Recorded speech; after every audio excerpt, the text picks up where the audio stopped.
Priscilla is the latest film from Sofia Coppola, acclaimed director. She's one of our favorite directors.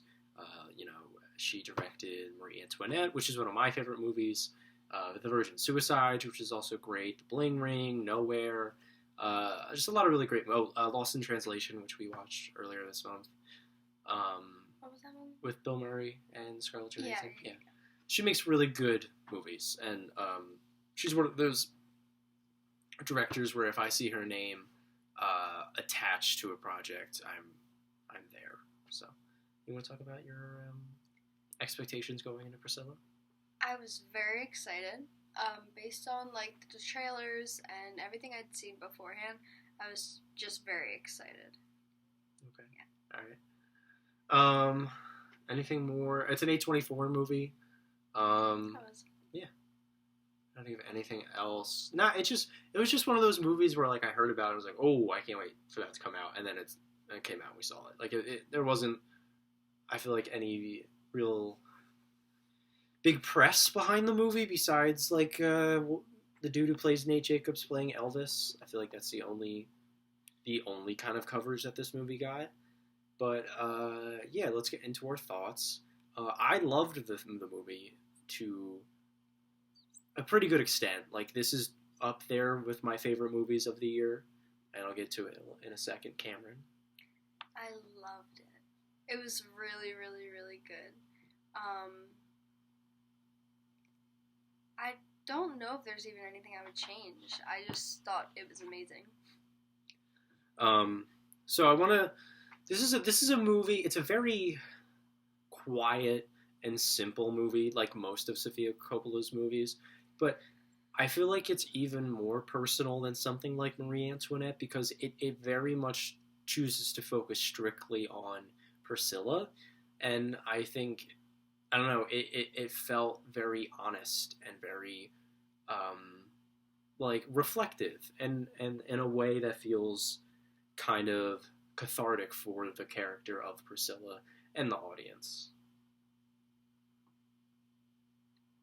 You want to say something? I zoned out for a second. It's okay. It felt like very nostalgic. Obviously not for us because we weren't alive during that time, but it was just like aesthetically so beautiful and like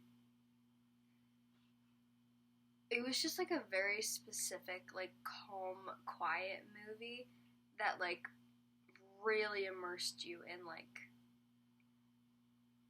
that time and like feeling and thinking in Priscilla's shoes and like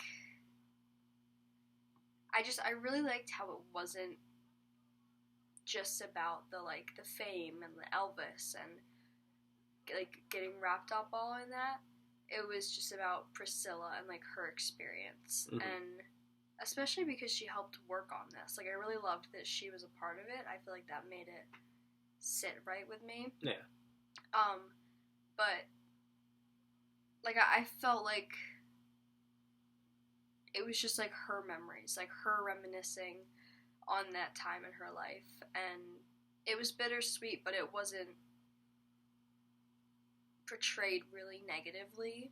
Because it's not about, like, the movie wasn't about, it's not like a true crime movie, you know? It's not about, you know, some creepy relationship, because that's up to them. Like, you know, it's... I think it's a movie about romanticizing romance, if that makes any sense, and romanticizing this, like, fairy tale love story that I think Priscilla had in her head for a while.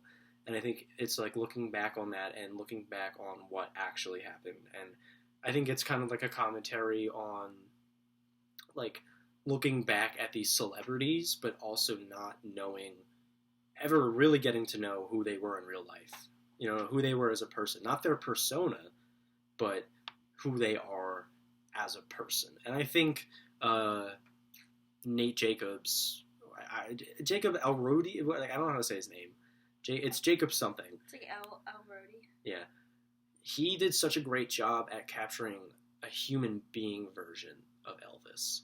And, like, you know, there have been hundreds of portrayals of Elvis's life, and I think it's not necessarily trying to be accurate. It's not necessarily trying to be,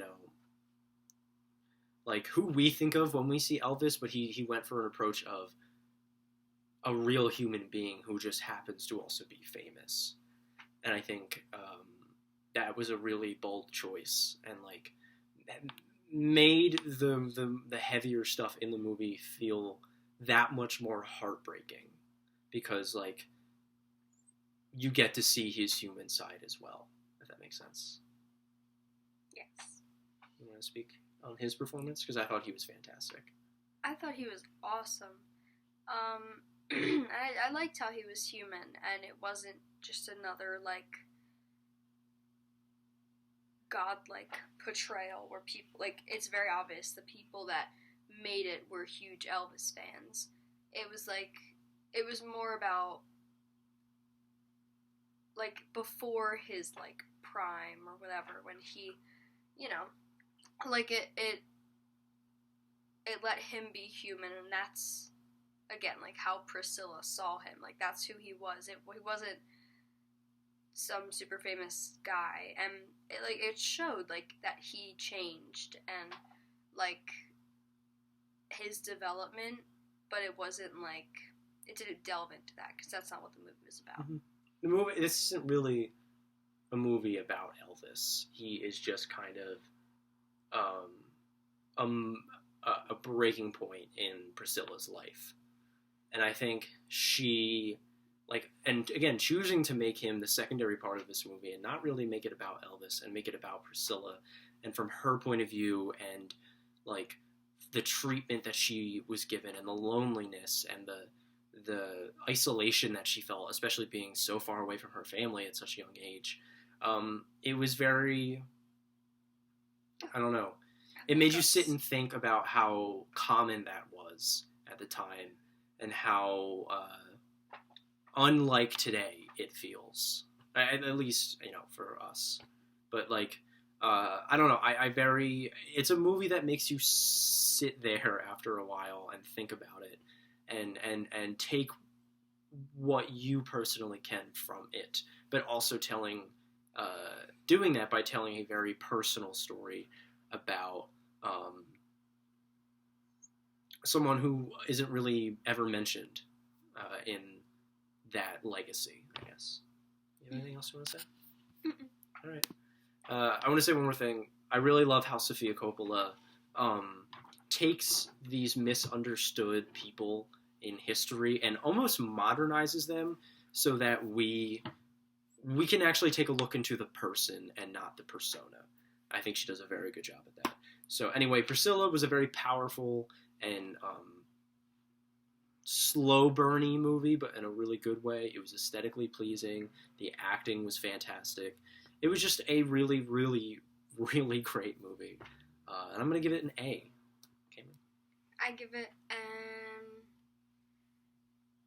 8. What did I give it? You give it a 4.5 out of 5. 4.5 out of 5.